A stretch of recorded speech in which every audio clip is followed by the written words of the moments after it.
ஆண்டவராகிய இயேசு கிறிஸ்துவின் நாமத்தினாலே உங்களை நான் வாழ்த்தி வரவேற்கிறேன். கர்த்தருடைய பெரிதான கிருபையினாலும் அவருடைய பரிசுத்தமுள்ள இரக்கங்களினாலும் கடைசி கால ஓட்டங்களை பற்றி பல விஷயங்களை நம்முடைய தியானத்தின் முடிவாக நாம் கற்றுக்கொண்டு வருகின்றோம். இந்த ஓட்டத்தினுடைய சகல சாராம்சமான காரியங்களை நாம் விளங்கிக் கொள்ள ஆரம்பித்தால் மட்டும்தான் திறமையாக ஓடி தேவனுடைய சித்தத்தை நிறைவாக்க நம்மால் முடியும். கர்த்தருடைய விருப்பங்களுக்கு உட்படுத்தப்பட்ட ஓட்டத்தை தான் கர்த்தராகிய தேவன் அங்கீகரிக்கின்றார். அந்த கர்த்தருடைய விருப்பத்திற்கு மாறாக நீங்கள் என்ன காரியத்தை செயல்படுத்த ஆரம்பித்தாலும் அது ஊழியமாக இருக்கலாம், காணிக்கையாக இருக்கலாம், அல்லது கர்த்தருக்கு நம்ம செய்யக்கூடிய பலவிதமான பணிகளாக இருக்கலாம், தியானமாக இருக்கலாம், ஜெபமாக இருக்கலாம், எதுவாய் காணப்பட ஆரம்பித்தாலும் தேவனுடைய திட்டங்களுக்கு மாறாக நம்ம எதை செயல்படுத்த ஆரம்பித்தாலும் அவைகள் ஒன்றும் ஆண்டவராகிய தேவனால் அங்கீகரிப்புக்கு உட்படுத்தப்படுகிறது கிடையாது. நல்ல இந்த ஒரு காரியத்தை நீங்கள் ஆழமாக புரிந்து கொள்ள வேண்டியது அவசியம். சரி, இன்னைக்கு ஒரு முக்கியமான கருத்தை நான் உங்களோடு கூட பேச வேண்டும் என்று ஆசைப்படுகின்றேன். ஒரு வாழ்க்கை நம்ம வாழ்கிறோம். அந்த ஒரு வாழ்க்கையை எப்படி நீங்களும் நானும் அந்த வாழ்க்கையினுடைய முறைமைகளை ஆசரிக்க வேண்டியது அவசியம். எல்லா விஷயங்களிலும் ஒரு தேறின ஒரு அனுபவம், தேறின ஒரு வாழ்க்கை வாழக்கூடிய ஒரு மனிதன் தான் எல்லா விதமான தன்மைகளிலும் முழுமையாக வாழ்ந்து கழிக்கும் ஒரு மனிதனாக விளங்க ஆரம்பிக்கிறதை பார்க்க முடியும். பல ஜனங்கள் அரைகுறையாக சில சந்தோஷமான பகுதிகளை அனுபவிக்க முடியாமல், சில துக்கமான காரியங்களில் அவங்க இடிந்து போகக்கூடிய மக்களாக, பாதி வழியில் தங்களுடைய வாழ்க்கையுடைய நிலைகளை முடித்துக்கொள்ளும் மக்களாக, இப்படி பல ஜனங்கள் பல ஓட்டத்தினுடைய நிலைகளை அரைகுறையாக முடிக்கிறதும் அல்லது சரியான அந்த காரியங்களில் புரிந்து கொள்ளுதல் இல்லாமல் போகக்கூடிய இந்த தன்மை பல நேரங்களில் வாழ்க்கையில தோல்வியின் ஊடாக கடந்து போகக்கூடிய நிலைகளின் ஊடாக இருக்கிறதையும் நீங்களும் நானும் பார்க்க முடியும். அப்போ ஒரு தேறின வாழ்க்கைனா எதை ஆண்டவராகிய தேவன் நம்முடைய வாழ்க்கையை சுட்டி காண்பிக்கின்றார்? எல்லா விதமான விஷயங்களையும் நீங்கள் ஆழமாய் விளங்கி கொண்டு எல்லா விதமான காரியங்களிலும் சரியான ஒரு புரிந்து கொள்ளுதலோடு கூட எதை கடவுள் என்னுடைய வாழ்க்கையிலே எதிர்பார்க்கிறார் என்பதை விளங்கி கொண்டு அவைகளுக்கு ஏற்ற வண்ணமாய் நாம் இயங்க துவங்க ஆரம்பித்தால் வேதம் சொல்லக்கூடிய வார்த்தையின் அடிப்படையில் ஒரு தேறின ஒரு வாழ்க்கை வாழ உங்களாலும் என்னாலும் ஆகும். இயேசு கிறிஸ்துவினுடைய வாழ்க்கை இதற்கு நல்ல ஒரு உதாரணம். எந்த காரியத்திலும் அவர் தன்னுடைய மனம் போன போக்கின்படி தன்னுடைய இஷ்டத்திற்கு அடிச்சுவடுகளை எடுத்து வைக்கல. எந்த இடத்திலும் மனிதர்கள் பல ஆலோசனைகளை இயேசுக்கு முன்பதாக சொல்ல ஆரம்பிச்சாங்க. ஆனால் எதிலும் கூட அவருடைய மனம் லயிக்காம ஆண்டவராகிய தேவனுக்கு உண்டான விருப்பம் என்ன என்பதை ஆழமாய் விளங்கி கொண்டு அவைகளின்படியே கடந்து போகக்கூடியவராய் விளங்க ஆரம்பித்தார். பல யோசனைகள் அவருக்கு முன்பதாக வைக்கப்பட ஆரம்பித்தாலும் சாத்தான் தன்னுடைய பங்குக்கு யோசனை சொன்னான். இயேசு கிறிஸ்துவோடு கூட காணப்பட்டிருக்கக்கூடிய சீஷர்கள் தன்னுடைய பங்குக்கு யோசனைகளை சொன்னாங்க. இன்னும் அவங்க கூட இருக்கக்கூடிய பலவிதமான மக்களும் பல ஆலோசனைக்குரிய காரியங்களை பேச ஆரம்பித்தாலும் எதற்கும் ஆண்டவராகிய தேவன் அந்த இசைவின் ஊடாக கடந்து போகாம தேவனுடைய விருப்பத்தை அறிந்து ஒரு தேறின ஒரு வாழ்க்கை வாழக்கூடியவராய் விளங்கினார். இப்ப இயேசுனுடைய வாழ்க்கை நம்ம எடுத்து பார்த்தோம்னா ஒரு தவறையும் ஒரு குற்றத்தையும் உங்களாலும் என்னாலும் பேசவே முடியாது. அந்த அளவிற்கு ஒரு பெர்ஃபெக்டான ஒரு லைஃப். தீமை வரும்பொழுது இயேசு கிறிஸ்து மெய்யாகவே ஒடுங்கி போகலை. அநேகம் சந்தோஷத்துக்குரிய காரியம் வரும்பொழுது சந்தோஷத்தில் கழிக்கக்கூடிய ஒரு தேவனாகவும் ஆண்டவராகிய இயேசு கிறிஸ்து காணப்படலை. எல்லா விஷயத்தையும் ஒரு சரிசமமாக ஆசரிக்கும் ஒரு தேவனாக, சந்தோஷம் வந்தாலும் ஒரே மாதிரி, துக்கம் வந்தாலும் ஒரே மாதிரி நம்முடைய வாழ்க்கையை நம்ம எடுத்து பார்க்க ஆரம்பிக்கிறது உண்டான ஒரு பேலன்ஸ்டு லைஃபாக நம்முடைய வாழ்க்கையுடைய முறைமைகள் காண்பிக்கப்படாமல், சந்தோஷம் வரும்போது ரொம்ப நம்ம மிதமிஞ்சு கடந்து போயிடுறோம். துக்கம் வரும்போது அந்த அளவுக்கு நம்ம அநேக விதமான உடைந்து போகக்கூடிய ஒரு மக்களாய் விளங்க ஆரம்பிக்கிறது பார்க்க முடியும். இப்போ கர்த்தர் என்ன சொல்றாருன்னா, எல்லா விதமான காரியத்தையும் சரிசமமாய் பாவிக்கக்கூடிய ஒரு மனிதனாக, ஒரு தேறின ஒரு அனுபவம் பெற்றவனாக, ஒரு தேறின ஒரு மனுஷனா எப்படி இருப்பான்னு பாருங்களேன். எல்லா காரியங்களையும் ஒரே மாதிரி ஆசரிக்க பழகக்கூடியவனாக அவனுடைய நிலைகள் காணப்பட ஆரம்பித்தா தான் இந்த உலகத்தினுடைய ஒவ்வொரு விதமான தன்மைகளை சரியான விதத்தில் ஆசரிக்கவும் உலகத்தில் சரியான ஒரு வாழ்க்கை வாழவும் உங்களாலும் என்னாலும் ஆகும். தேறின வாழ்க்கைனா என்ன? இதை பற்றித்தான் இன்றைக்கு நம்முடைய தியானத்தின் வடிவாக நீங்களும் நானும் கற்றுக்கொள்ள வேண்டியது அவசியம். இயேசு கிறிஸ்துவினுடைய வேதம் என்ன வார்த்தையை நமக்கு சொல்ல ஆரம்பிக்குதுன்னு பாருங்க. முதல் காரியமாக லூக்கா எழுதின சுவிசேஷத்துல 6வது அதிகாரம் 40வது வசனம் இந்த வார்த்தையை நமக்கு சொல்கிறது. லூக்கா எழுதின சுவிசேஷம் 6வது அதிகாரம் 40வது வசனம் இந்த வார்த்தையை நமக்கு சொல்கிறது. அதை நான் உங்களுக்காக வாசிக்கிறேன், கவனிங்க, கொஞ்சம் ஆழமா பாருங்க. சீஷன் தன்னுடைய குருவுக்கு மேற்பட்டவன் அல்ல, தேறினவன் எவனும் தன் குருவை போல இருப்பான். முதல் காரியம், தேறின வாழ்க்கைனா எதை ஆண்டவராகிய தேவன் நம்முடைய வாழ்க்கையிலே மெய்யாகவே வலியுறுத்துகின்றார்? நீதிமான் என்று அழைக்கப்படக்கூடிய தன்மையை பற்றி கர்த்தர் பேசும்போது நீதிமானா இருக்கணும், ஆனால் மிஞ்சின நீதிமானா போயிடக்கூடாது. அது ஆண்டவராகிய தேவனால் உரைக்கப்பட்டிருக்கக்கூடிய ஒரு காரியம். கர்த்தர் எதை என்னுடைய வாழ்க்கையில எதிர்பார்க்கிறார்னா, தன்னுடைய குருவை போல நீங்கள் யாரை பின்பற்றுகிறீர்களோ அவர்களைப் போலவே உங்களுடைய வாழ்க்கையினுடைய ஒட்டுமொத்த நடவடிக்கைகளும் காண்பிக்கப்பட வேண்டியது அவசியம். நீங்கள் நானும் பின்பற்றுவது யாருன்னா, இயேசுவை தான் பின்பற்ற ஆரம்பிக்கிறோம். எந்த மனுஷனை அல்ல, எந்த மனுஷனுடைய சட்டதிட்டங்களின்படியும் அல்ல. இயேசு கிறிஸ்து என்ன காரியத்தை எனக்கு வழிநடத்தக்கூடியவராய் விளங்குகிறாரோ அந்த காரியத்தின் அடிப்படையில் நீங்களும் நானும் இயங்கும்படிக்காக நம்முடைய வாழ்க்கையின் முறைமைகளை ஒப்பு கொடுத்திருக்கிறோம். இயேசுனுடைய இயக்கத்தை ஒவ்வொரு காரியத்திலும் நீங்களும் நானும் கம்பேர் பண்ணி பார்க்கணும். எந்தெந்த இடத்திலே அவருக்கு மீறக்கூடிய தன்மைகள் வரக்கூடிய அந்த சூழ்நிலைகள் காணப்பட ஆரம்பித்தாலும் அந்த நிலையை இயேசு கிறிஸ்து எப்படி தன்னுடைய வாழ்க்கையிலே மேற்கொள்ள ஆரம்பித்தார். அந்த மீறுதல் வரக்கூடிய அந்த சூழ்நிலைகளில் சில நேரங்களில் மனிதர்கள் அவரை மேற்கொள்ளக்கூடிய அளவிற்கான காரியங்கள் வந்த பொழுது ஆண்டவராகிய இயேசு கிறிஸ்து அதை கண்டும் காணாதவராக இருந்து விடாமல் அந்த இடத்திலே ஆண்டவராகிய தேவன் அவைகளை மெய்யாகவே மேற்கொள்ளக்கூடிய அந்த காரியங்களை உருவாக்கி கொண்டு வருகிறத பார்க்கலாம். சில நேரங்களில் பிசாசு அவருக்கு முன்பதாக போராட்டத்தின் மூலமாக அநேகம் தந்திரமான காரியங்களை சொல்லக்கூடிய நேரத்தில் இயேசு கிறிஸ்து எப்படி அந்த காரியங்களை ஜெயிக்கக்கூடியவராய் விளங்க ஆரம்பித்தார்னு பாருங்களேன். அந்த விஷயத்துல ஆண்டவராகிய தேவன் மெய்யாகவே காம்ப்ரமைஸ் பண்ணவே இல்லை. ஒரு காரியத்தை அவருக்கு முன்பதாக வரக்கூடிய விஷயம் ஒருவேளை அவரை மேற்கொள்ளும்படிக்காய் வரக்கூடியதாக விளங்க ஆரம்பித்தாலும் கூட அவைகளை இயேசு கிறிஸ்து கண்டும் காணாதவராக விட்டு விடாம அவைகளை முகத்துக்கு முகமாய் எதிர்க்கும் ஒரு தேவனாக விளங்க ஆரம்பிக்கிறத பார்க்க முடியும். இயேசு கிறிஸ்து வாழ்ந்த காலத்துல ஒரு முறை தேவனுடைய ஆலயத்திற்குள்ளாக ஆண்டவராக இயேசு கிறிஸ்து கடந்து போறார். போகக்கூடிய நேரத்துல அந்த எருசலேம் அந்த நகரம் இயேசு கிறிஸ்துவை பற்றி பலவிதமான செய்திகளை கேள்விப்பட்டு அவரை கண்டு அவரை மெய்யாகவே அதாவது எந்த அளவிற்கு தீர்ப்பு செய்ய வேண்டுமோ அவ்வளவு தூரம் தீவிரமாய் கண்காணிக்கக்கூடிய அளவிற்காக அந்த எருசலேம் நகரமே இயேசு கிறிஸ்துனுடைய செய்தியினால் நிரம்பி வழியக்கூடிய நிலைகளிலே காணப்படக்கூடிய அந்த நேரத்தில் இயேசு கிறிஸ்து உள்ள போறார். நேராக கர்த்தருடைய ஆலயத்துக்குள்ள போறாரு. உள்ள போகக்கூடிய நேரத்தில் அங்கு காணப்படக்கூடிய புறா விற்கக்கூடிய மக்களை, ஆடு மாடுகளை விற்கக்கூடிய மக்களை, எல்லா விதமான சந்தடிகள் யாவற்றையும் செய்யக்கூடிய மக்களை, அநேக விதமான கர்த்தருடைய ஆலயத்திற்கென்று அதாவது அந்த காணிக்கைகள் செலுத்தக்கூடிய அந்த காசை விற்கக்கூடிய மக்கள், காசு விற்கக்கூடிய காசுக்காரர், இப்படி எல்லா ஜனங்களும் உட்கார்ந்து அவங்க கூவி கொண்டு விற்பனை பண்ணி கொண்டிருக்கக்கூடிய அந்த நேரம். உள்ள போகக்கூடிய இயேசு கிறிஸ்து அவருடைய பார்வை எப்படி ஆண்டவராகிய தேவன் பார்க்க ஆரம்பிக்கிறார் பாருங்க. தவறு என்று காணக்கூடிய அந்த நேரத்தில் அது யாராய் காணப்பட ஆரம்பித்தாலும் ஆலயமே எதிர்க்கக்கூடிய அந்த நேரத்தில் கூட அந்த தவறை கண்டும் காணாதவரை போல இயேசு கிறிஸ்து காணப்படாம நேருக்கு நேராய் சுட்டி காண்பிக்கும் தேவனாய் அவருடைய நிலைகள் காண்பிக்கப்பட ஆரம்பிக்கிறத பார்க்க முடியும். இப்போ உதாரணமாக ஒரே ஒரு காரியத்தை எடுத்துக்கோங்க. உங்களுக்கு மேலாக காணப்படக்கூடிய அதிகாரிகள், உங்களை ஆளுகை செய்யக்கூடிய ஆளுமைக்கூடிய அந்த காரியங்களை காணப்படக்கூடிய மக்கள் தவறு செய்ய ஆரம்பிக்கிறது உண்டானால் அவைகளை கண்டும் காணாமல் நீங்கள் இருப்பீங்களா? நேருக்கு நேராக போய் அந்த காரியங்களை அவற்றை கடிந்து கொள்வீங்களா? யோசிச்சு பாருங்க. இப்போ இயேசு கிறிஸ்து எந்த விஷயத்திலும் ஆண்டவராகிய தேவனுடைய திட்டத்திற்கு புறம்பானவராய் காணப்படாம தேவன் எதை எதிர்பார்க்கிறாரோ அவைகளை பற்றி அந்த சூழ்நிலைகள் எத்தனை விதமான பயமுறுத்தக்கூடிய காரியங்களை உருவாக்க ஆரம்பித்தாலும் தேவன் பட்சமாய் நிற்கும் இயேசு கிறிஸ்து. தேவனுக்கு விரோதமான காரியங்களை பற்றி இயேசு கிறிஸ்து ஒரு காரியத்தை கூட அவர் செயல்படுத்தாம தேவன் எதை எதிர்பார்க்கிறாரோ அந்த காரியத்தை நிமித்தம் ஒருவேளை அவருடைய ஜீவனுக்கு பாதிப்பு வர ஆரம்பிச்சா கூட அவைகளை பற்றி எவ்வளவேனும் அக்கறைப்படாத இதுதான் இயேசு கிறிஸ்துனுடைய சிந்தை நம்முடைய வாழ்க்கையிலே வரக்கூடிய ஒரு முறை. இந்த சிந்தனையை தான் அப்போஸ்தலனாகிய பரிசுத்த பவுல் தன்னுடைய வாழ்க்கையை தரித்துக்கொள்ள ஆரம்பிச்சார்.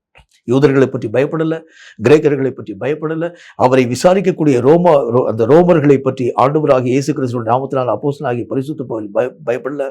எத்தனை விதமான மக்கள் அந்த ஆண்டவருடைய நாமத்தினாலே இந்த அப்போஸ்தலனாகிய பரிசுத்த பவுலை விசாரணை பண்ணும்படிக்காக அந்த ஜனங்கள் எல்லா விதமான மக்களும் கூட்டிட்டு போறாங்க பாருங்க.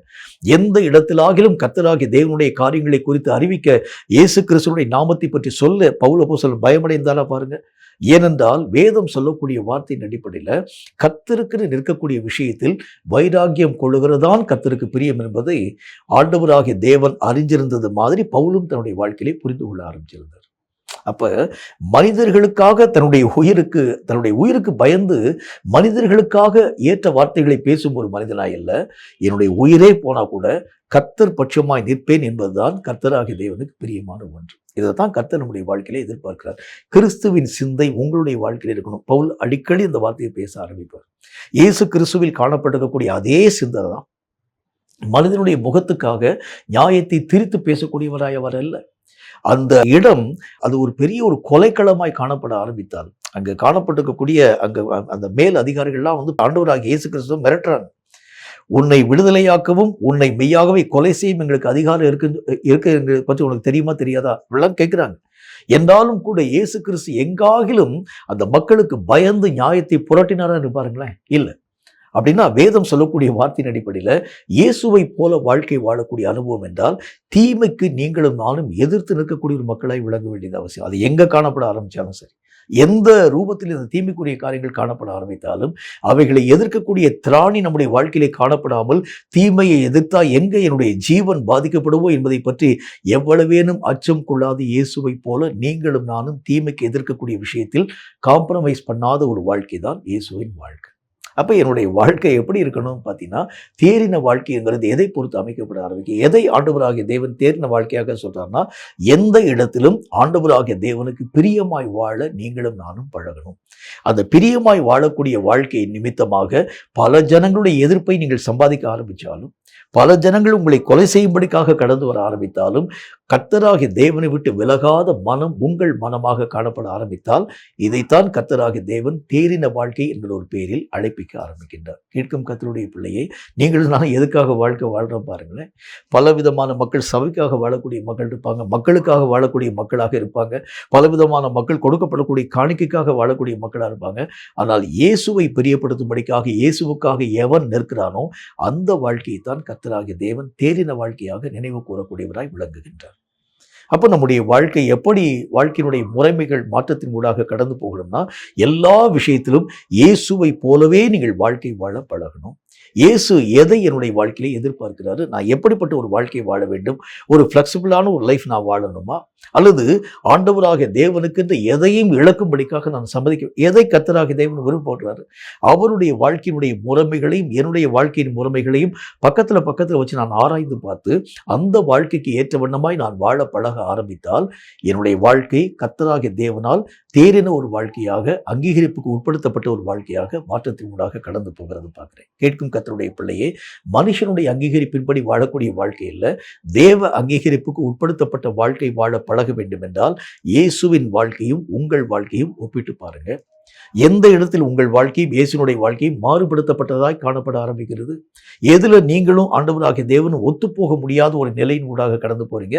இவைகளிலே நீங்கள் உங்கள் வாழ்க்கையை சீராக்கி இயேசுவை போல நீங்கள் வாழ பழக ஆரம்பித்தால் இதுதான் முற்றிலும் தேறின ஒரு வாழ்க்கை என்று கர்த்தருடைய வேத புத்தகம் உங்களுக்கும் எனக்கும் தெளிவான விதத்தில் சொல்ல துவங்க ஆரம்பிக்கிறது. இரண்டாவது ஒரு காரியத்தை பாருங்க. கர்த்தருடைய வேதம் சொல்லக்கூடிய மற்றும் ஒரு வார்த்தையாக பிலிப்பியருக்கு எழுதப்பட்ட நிருபத்தில் அதில் 3வது அதிகாரம் 12வது வசனம் துவங்கி 16வது வசனம் வரைக்கும் இந்த வார்த்தையை ஆண்டவராகிய தேவன் நமக்கு சொல்லுகின்றார். பிலிப்பியர் 3வது அதிகாரம் 12வது வசனம் துவங்கி 16வது வசனம் வரைக்கும் இருக்கக்கூடிய பகுதியை வாசிக்கிறேன், கவனிங்க. அது என்ன போட்டுன்னு பாருங்க. நான் அடைந்தாயிற்று அல்லது முற்றும் தேறினவனானேன் என்று எண்ணாமல் கிறிஸ்து இயேசுவினால் நான் எதற்காக பிடிக்கப்பட்டேனோ அதை நான் பிடித்து கொள்ளும்படி ஆசையாய் தொடர்கிறேன். 13வது வசனம், சகோதரரே, அதை பிடித்து கொண்டேன் என்று நான் எண்ணுகிறதில்லை. ஒன்று செய்கிறேன், பின்னானவைகளை மறந்து முன்னானவைகளை நாடி.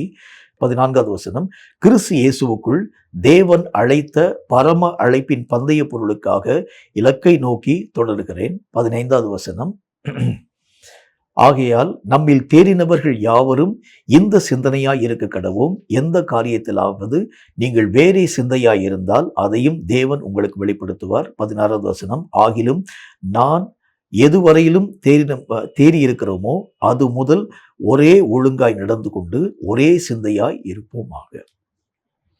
இரண்டாவது தேறின வாழ்க்கை என்கிறது எதை ஆண்டவராகிய தேவன் நமக்கு சுட்டி காண்பிக்கின்றார் அப்படின்னா, வேதம் சொல்லக்கூடிய வார்த்தையின் அடிப்படையில் எதற்காக நான் அழைக்கப்பட்டேனோ அதை பிடித்து கொள்ளும்படிக்காக தொடர்ந்து ஓடக்கூடிய தன்மை, லட்சியமான ஒரு பயணம். என்னுடைய வாழ்க்கையில காணக்கூடிய எல்லா விஷயத்தையும் பின்பற்றக்கூடிய ஒரு மனுஷனா போயிடக்கூடாது. எதெல்லாம் பார்க்குறனோ, எதெல்லாம் என்னுடைய வாழ்க்கையில விருப்பமாக இருக்கிறதோ அதற்கு பின்னாலாம் நான் போயிடக்கூடாது. ஏன்னா நான் ஆண்டவராகிய தேவனால் பிடிக்கப்படும் பொழுது என்னுடைய கருத்தை மெய்யாகவே திசை திருப்பும்படிக்காக பல விதமான நிலைகள் என்னுடைய வாழ்க்கையை சூழ்ந்து கொண்டு வர ஆரம்பிக்கிறதை நான் பார்க்கிறேன். நல்ல ஒரு உதாரணம் உங்களுக்கு சொல்றேன் பாருங்களேன். இயேசு கிறிஸ்து வாழ்ந்த அந்த காலத்தில் அவருடைய சீஷர்கள், எல்லா விதமான சீஷர்களும் இயேசு செய்யக்கூடிய அற்புதத்தை எல்லாம் பார்க்குறாங்க. இயேசு கிறிஸ்து ஒரு நல்ல ஒரு வார்த்தையை ஒன்றை சொல்லியிருக்கின்றார். அதாவது பிதாவாகிய தேவனுடைய ராஜ்யத்திற்குள் பிரவேசிக்கக்கூடிய முழு தகுதியை நீங்கள் பெறக்கூடிய அளவிற்காக உங்களை நான் வந்து அதாவது கர்த்தருடைய திட்டத்தின்படி நான் வணையும்படிக்காக வந்திருக்கிறேன்னு சொல்றார். அந்த ராஜ்யத்தினுடைய மகிமையை பற்றி, அந்த ராஜ்யத்தை இஸ்ரவேல் மக்களுடைய கரங்களை நான் வந்து மெய்யாகவே தரப்போகிறேன் என்பதை பற்றி எல்லாத்தையும் பேசிட்டு வர்றார். இப்ப இவங்களுடைய மனசுக்குள்ள வந்து என்ன விதமான ஒரு யூகம் உருவாக்கப்படுதுன்னா, இயேசு கிறிஸ்து ஒரு அரசனாக மெய்யாகவே இந்த உலகத்திலே ஆளுகை பண்ணும்படிக்காக வரப்போறார். இந்த நாட்களிலேயா இஸ்ரவேல் மக்களுக்கு நீங்க அந்த ராஜ்யத்தை கொடுக்க போறீங்க? இப்பதான் உங்களுடைய கரங்களை வந்து ஆட்சி பொறுப்பு வரப்போகிறதா என்பதை பற்றியெல்லாம் அவங்க வந்து சந்தேகமாக தெளிவாக கேட்கிறாங்க. அப்ப அவங்களுடைய மனசுக்குள்ள என்ன விதமான விருப்பம் காணப்படக்கூடியதா இருக்கிறது அப்படின்னா வந்து, ஆண்டவராகிய இயேசு கிறிஸ்து ராஜாவாக இந்த பூமியில இப்ப வந்திருக்கக்கூடிய இந்த இயேசு கிறிஸ்து ராஜாவாக வந்துடுவாரு. நாங்கெல்லாம் அவருடைய ஆண்டவராகிய தேவனுடைய பிரதானிகளாக கடந்து போயிடுவோம். இப்ப இந்த ஒரு காரியத்தை நோக்கி காய்களை நகர்த்த வேண்டும் என்றால் இயேசு கிறிஸ்து என்ன செய்ய வேண்டும்? தன்னை பிரபலப்படுத்திக் கொள்ள வேண்டியது அவசியம். ஒரு மறைவாக போய் அற்புதங்களை செஞ்சா, ஒரு மறைவாக அதிசயங்களை செஞ்சா ஜனங்கள் ஆண்டவராகிய தேவனுடைய காரியங்களை விளங்கிக் கொள்ள மாட்டாங்க. எங்களை ஆளுகை செய்யக்கூடிய தலைவர் அதிசயங்களை செய்யக்கூடிய ஒரு கடவுள், அதிசயமான காரியங்களை உருவாக்கக்கூடிய தேவன். உங்களை நீங்க வெளிப்படுத்துங்க ஆண்டவரே. கர்த்தராகிய தேவனுக்கு ஆலோசனைகள், எல்லா விதமான ஆலோசனைகளையும் அந்த ஜனங்கள் சொல்ல ஆரம்பிக்கிறாங்க. என்ன சொல்றாங்க? நீங்க மறைவில் போய் எந்த விதமான அற்புதமான காரியங்களை செய்யாதீங்க. உலகத்துக்கு வெளிப்படுத்தக்கூடிய அளவிற்காக பெரிய பெரிய காரியங்கள் யாவற்றையும் நீங்க செய்ய வேண்டியது அவசியம். நீங்க பல விதமான குஷ்டரோகிகள் எல்லா விதமான மக்களை சுகப்படுத்திட்டு அவங்கள பார்த்து சொல்றீங்க, இதை ஒருவருக்கும் சொல்லாதபடிக்கு நீங்க போயிருங்கன்னு சொல்றீங்க. ஒரு குருடனுக்கு ஆண்டவராகி நீங்க அற்புதங்களை செஞ்சுட்டு யாருக்கு நீ இந்த விதமான ஒரு காரியத்தை பத்தி சொல்லாதுன்னு சொல்றீங்க. இவைகளை நீங்கள் எல்லா விதமான மக்களுக்கு முன்பதாக வெளிப்படுத்தக்கூடிய அளவிற்கான காரியங்களை செய்யுங்கன்னு சொல்றாங்க. ஆனால் இயேசுனுடைய சிந்தை எப்படிப்பட்டதாய் காணப்படுகிறதுன்னு சொன்னா, அவர் தன்னை பிரபலப்படுத்திக் கொள்ளும்படிக்காக வரல பூமியில. அவர் பிதாவாகிய தேவனுடைய விருப்பத்திற்கு இணங்க தனக்கு நியமிக்கப்பட்டிருக்கக்கூடிய அந்த காரியத்தை நோக்கி தன்னுடைய காய்களை நகர்த்துகிறத பார்க்க முடியும். அவருக்கு நியமிக்கப்பட்டிருக்கக்கூடிய காரியம் எப்படிப்பட்டது அப்படின்னு பார்த்தீங்கன்னா, அவருக்கு நியமிக்கப்பட்டிருக்கக்கூடிய ஒரே ஒரு காரியம் சிலுவை மரணம் தான் அவருக்கு நியமிக்கப்பட்ட ஒன்று. சிலுவை மரணத்திற்கு புறம்பாக பலவிதமான வழிகள் அவருக்கு முன்பதாக அறிவுறுத்தப்பட ஆரம்பித்தாலும், சிலுவை மரணத்தை தாண்டி நல்ல ஒரு வாழ்க்கை வாழும்படிக்காக பலவிதமான யோசனைகள் அவருக்கு முன்பதாக வழிமொழியப்பட ஆரம்பித்தாலும், எதையும் அவர் தன்னுடைய கருத்திலே கொள்ளாம ஒரே சிந்தையாய் தன்னுடைய இலக்கை நோக்கியே அவருடைய பயணம் எல்லாம் நகர்த்தப்பட ஆரம்பிக்கிறத பார்க்கலாம். நீங்க கொஞ்சம் ஆழமா இயேசுனுடைய வாழ்க்கையை பார்த்தீங்கன்னா, அவருடைய நகர்வுகள் எல்லாம் எதை நோக்கியதாக காணப்படக்கூடியதாய் விளங்கிற்று அப்படின்னா வந்து, சிலுவை மரணத்தை நோக்கியே அவருடைய நகர்வுகள். இயேசு கிறிஸ்துவுக்கு சீஷர்கள் பல ஆலோசனை சொல்றாங்க. ஆனால் அவருடைய மனதுல அவைகள் ஒன்றில் மேலும் தன்னுடைய மனதை ஆண்டவராகிய தேவன் திசை திருப்பாம ஒரே காரியத்தை நோக்கி கடந்து போன பொழுது சீஷர்களுக்கு வெறுத்து போயிடுச்சு. அவங்க ஒரு வார்த்தை சொல்றாங்க. என்ன சொல்றாங்க? நாமும் ஆண்டவராகிய தேவனுக்கு முன்னால பல யோசனை நம்ம சொல்லிட்டு வரோம். உங்களை நீங்க வந்து வெளிப்படுத்தினா எல்லா விதமான மக்களுக்கு முன்பதாக அறியப்பட்ட ஒரு வாழ்க்கை வாழ முடியும் ஆண்டவரே. இந்த உலகத்துல பெரிய ஒரு ராஜ்யத்தை ஸ்தாபிக்கக்கூடிய ஒரு பெரிய ஒரு பணியின் ஊடாக நம்ம கடந்து போக முடியும் ஆண்டவரே. பல யோசனை சொன்னாலும் எதையும் இயேசு கிறிஸ்து கேட்காம தன்னுடைய நகர்வுகள் எல்லாம் ஒரே காரியத்தை நோக்கி நகர்த்தி கொண்டு போக ஆரம்பிக்கிறதுனால இனி இவருக்கு யோசனை சொல்லி பிரயோஜனம் இல்லை என்பதை பற்றி அறியக்கூடிய அந்த ஜனங்கள் ஒரு வார்த்தை சொன்னாங்க, நாமும் மரிக்கும்படி அவரோடு கூட போவோம்னு சொன்னாங்க. இவருக்கு சொன்னா கூட கேட்க மாட்டார். இவருடைய ஒரே ஆசை, ஒரே விருப்பம் தன் பிதாவாகிய தேவனுடைய திட்டத்தின்படி மரணத்தின் ஊடாக தன்னுடைய ஜீவனை ஊற்றுகிறது தான் நம்முடைய விருப்பம் என்பதை கற்றுக்கொள்ள ஆரம்பிச்சனால சீஷர்களுக்கு வேற வழி தெரியல.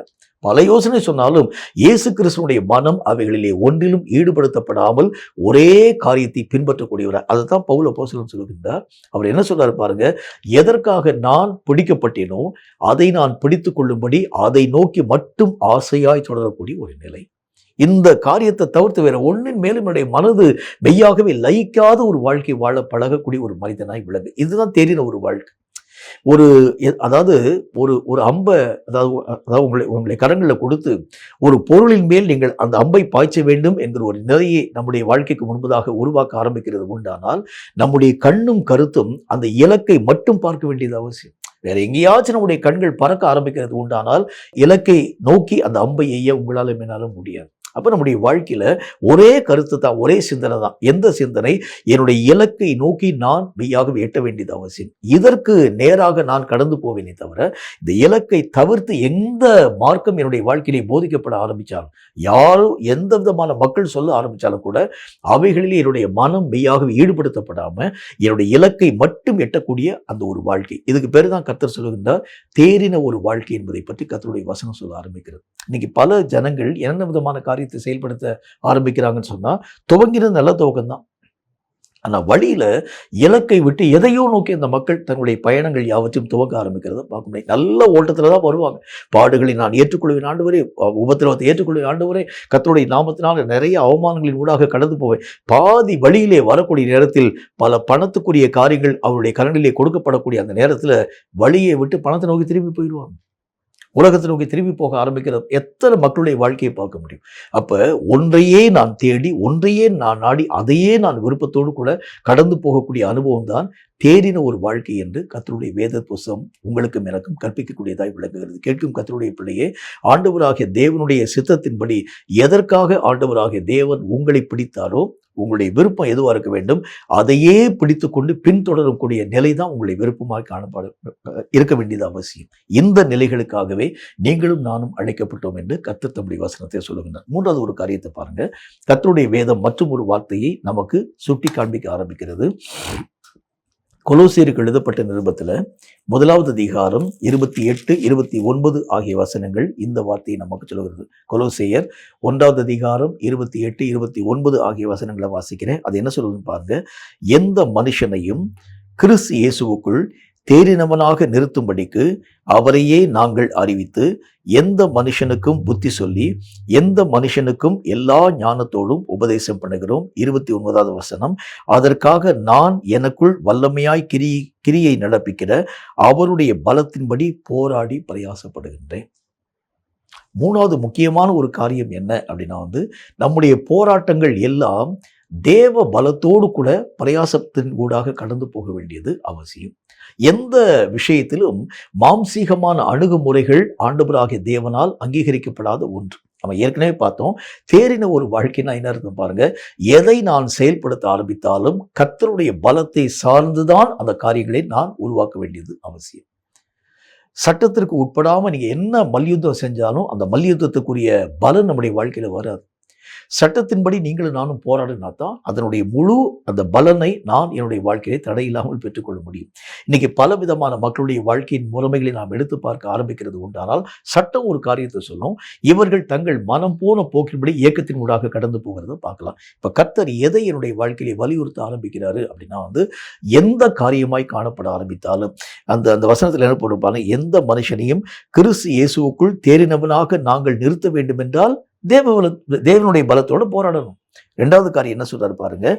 அவரையே நாங்கள் அறிவிக்க வேண்டும் என்றால் தேவ பலத்தோடு கூட நாம் போராட வேண்டியது அவசியம். எந்த மனுஷனுக்கும் நாங்கள் புத்தி சொல்ல வேண்டும் என்றால் தேவ பலத்தோடு கூடவே நாங்கள் பிரயாசப்பட வேண்டியது அவசியம்.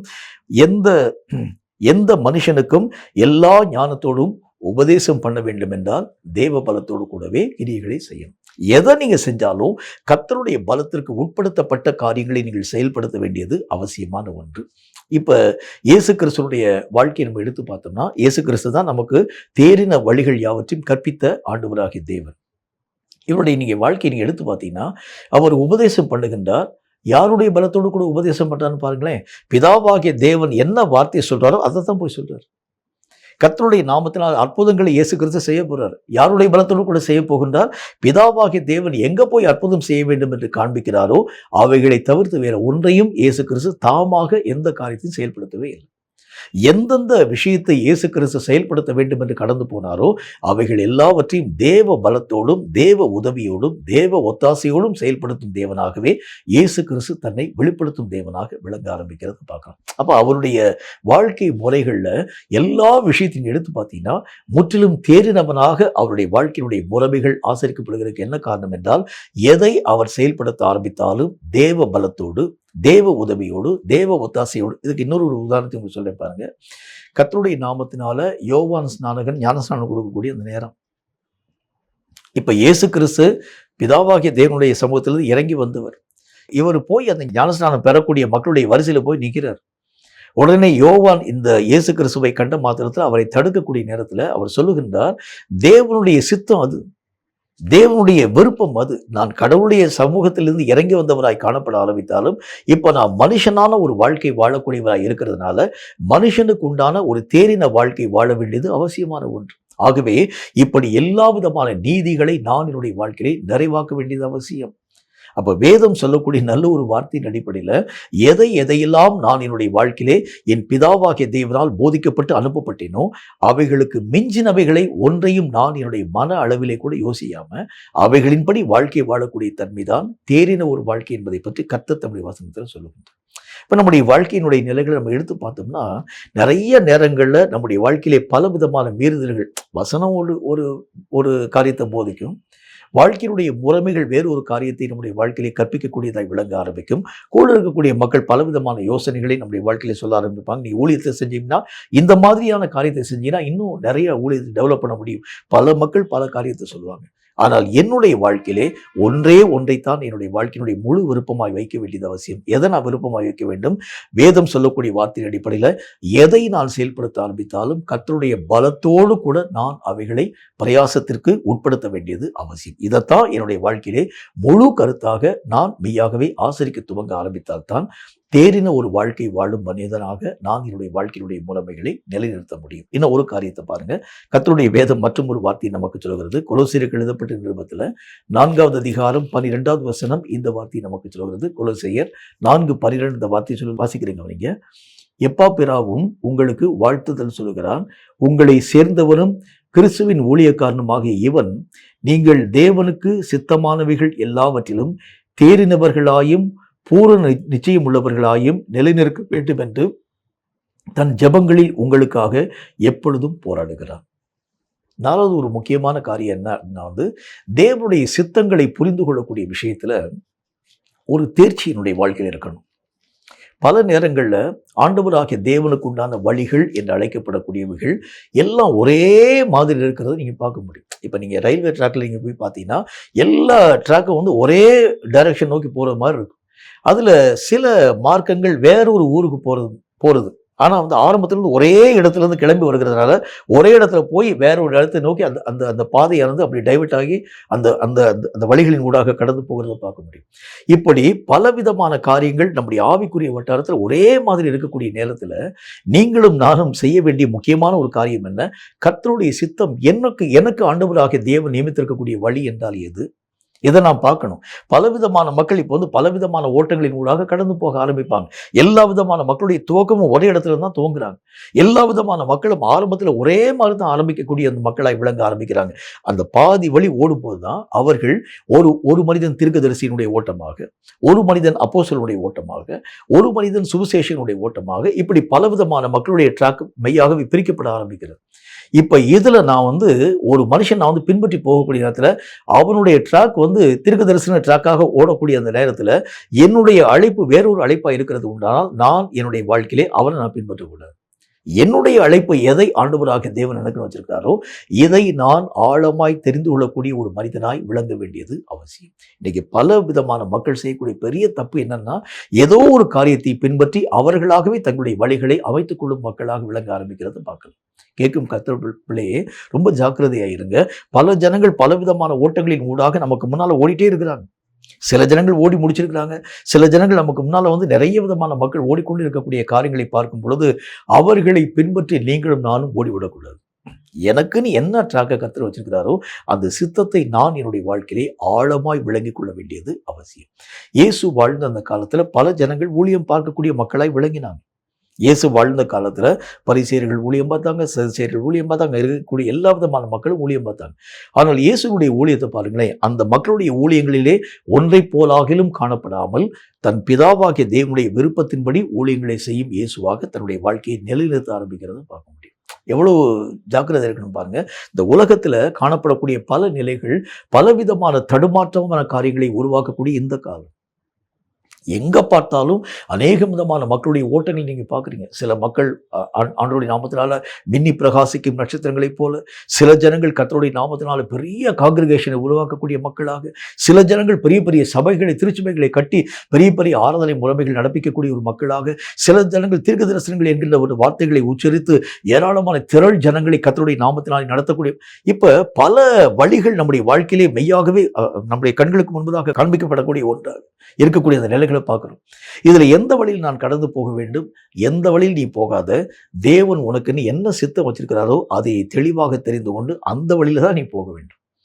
இதுல இந்த ஒரு வாழ்க்கையின் ஊடாக நான் கடந்து போக ஆரம்பித்தால் மட்டும்தான் எல்லா காரியங்களும் அப்படி மின்னி பிரகாசிக்கக்கூடிய ஒரு வைரத்தை மாதிரி இருக்கக்கூடிய காரியங்களை நீங்களும் நான் பின்பற்றிடக்கூடாது. எனக்கு நியமிக்கப்பட்டிருக்கக்கூடிய வழி எதுவோ அதை நான் மெய்யாகவே ஆழமாய் தெரிந்து கொண்டு அதுல போனாதான் என் வாழ்க்கை ஆண்டவராகிய தேவனால் தேறின வாழ்க்கையாக அங்கீகரிக்கப்பட ஆரம்பிக்கிறதை பார்க்க முடியும். கேட்கும் கர்த்தருடைய பிள்ளையே, ரொம்ப ஜாக்கிரதையா இருங்க. இது கடைசி காலமாக இருக்கிறதுனால நம்முடைய வழிகள் தடுமாற்றம் அடைகிறதற்கு பல சூழல்கள் உருவாக்கப்பட ஆரம்பிக்கிறத பார்க்கலாம். ரொம்ப ஜாக்கிரதையாக ஒவ்வொரு அடிச்சுவடையும் சரியான விதத்தில் நீங்களும் நானும் பயன்படுத்த துவங்கினால் நிச்சயமாய் தேவராஜ்யத்திலே பிரவேசிக்கும் முழு தகுதியை பெற்றுக்கொள்ள உங்களாலும் என்னாலும் ஆகும் என்கிறதில் சந்தேகம் ஒன்றுமில்லை. தலைகளை தாழ்த்தி கண்களை மூடி கர்த்தரை நோக்கி நாம் ஜெபம் செய்வோம். சர்வ வல்லமுள்ள ஆண்டவராகிய கர்த்தாவே, உம்மால் உரைக்கப்பட்ட இந்த பரிசுத்தமுள்ள வார்த்தைகளுக்காக ஸ்தோத்திரம். இந்த வார்த்தைகளின் மூலம் கர்த்தாவே, தேறின ஒரு வாழ்க்கை வாழுகிறது என்றால் என்ன என்கிறதை பற்றி ஆழமாய் நாங்கள் கற்று உணர நீர் எங்களுக்கு தந்த கிருபைகளுக்காக ஸ்தோத்திரம். கிறிஸ்து இயேசுவில் இருந்த அந்த சிந்தை முழுவதுமாய் எங்கள் வாழ்க்கையிலே காணப்படவும், தேவனையே நாங்கள் பின்தொடர்ந்து ஓடக்கூடிய ஒரு மக்களாய் விளங்கவும், கர்த்தருடைய பலத்தோடு கூட சகல காரியங்களிலும் நாங்கள் பிரயாசத்தின் ஊடாக கடந்து போகவும், இறுதியாக கர்த்தருடைய சித்தத்தை மட்டும் நாங்கள் கர்த்தாவை உணர்ந்து பலவிதமான மக்கள் பலவிதமான மார்க்கங்களை எங்களுக்கு முன்பதாக பேசினாலும் கூட எங்கள் வழி எதுதான் என்பதை பற்றி நாங்கள் ஆழமாய் புரிந்து கொண்டு சரியான ஓட்டத்தை ஓடி எல்லாவற்றிலும் முற்றிலும் தேறின ஒரு வாழ்க்கை வாழ்ந்து உம் சித்தத்தை நிறைவாக்க இந்த வார்த்தைகளை கேட்ட ஒவ்வொரு பிள்ளைகளுக்கும் கர்த்தரை ஞானத்தை தந்து ஆசீர்வதிக்க வேண்டும் என்று நாங்கள் ஜெபிக்கிறோம். இந்த வார்த்தைகளின்படி தங்களுடைய இயக்கத்தை உமக்குள் உருவாக்கி கொள்ள கர்த்தரின் ஏற்ற கிருபைகளை தந்து ஆசீர்வதிக்க வேண்டும் என்று இயேசு கிறிஸ்துவின் நாமத்தினால் ஜெபித்திருக்கிறோம் எங்கள் பரிசுத்தமுள்ள நல்ல பிதாவே. ஆமேன், ஆமேன். இந்த வார்த்தைகளை கேட்டு உங்கள் ஒவ்வொருவரையும் கர்த்தர் அளவில்லாமல் ஆசீர்வதிப்பாராக. தேறின ஒரு வாழ்க்கை வாழ நீங்களும் நானும் நம்முடைய வாழ்க்கையின் முறைமைகளிலே முயற்சிக்க ஆரம்பிக்கிறது உண்டானால், தேறின ஒரு வாழ்க்கை வாழும் ஒவ்வொரு மனிதரையும் தம்முடைய ராஜ்யத்திலே சேர்க்கும் நல்ல கர்த்தர் கட்டாயம் உங்களையும் என்னையும் தடையில்லாமல் கொண்டு போய் சேர்க்கவும், தம்முடைய பரிசுத்தமுள்ள நித்தியமான மகிமைக்குள் பிரவேசிக்கும் தக்கதான கிருபைகளை தருவார் என்பதில் சந்தேகம் மட்டுமில்லை. கர்த்தர் தாமே உங்கள் ஒவ்வொருவரையும் அளவில்லாமல் ஆசீர்வதிப்பாராக. ஆமென்.